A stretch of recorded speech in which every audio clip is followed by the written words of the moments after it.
The widow of beloved Naga Mayor Jessie Robredo shied away from the media until Thursday.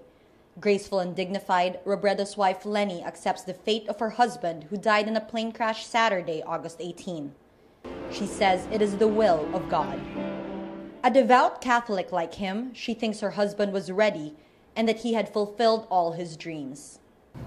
When the accident happened, maluwag sa kalooban kong tanggapin na yun yung nakatakda para sa kanya.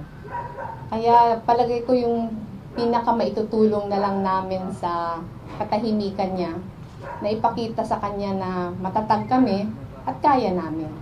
Lenny narrates her last conversation with her husband, who wanted to surprise the family by coming to Naga earlier than planned.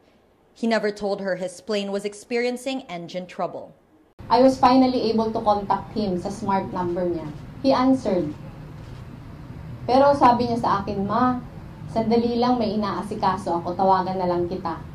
In a very calm voice. It was as if I was calling him while he was in the middle of a meeting. She finishes the press conference without crying. At the wake, she comforts loved ones, a pillar of strength.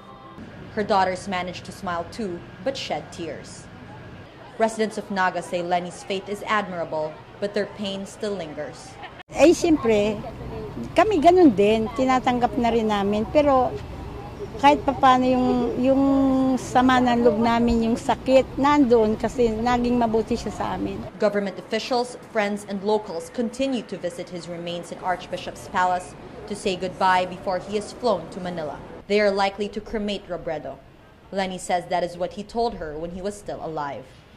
He also wanted his burial spot accessible to the people of Naga, in the heart of the city he loved, which loved him in return. Natasha Gutierrez, Rappler, Naga City.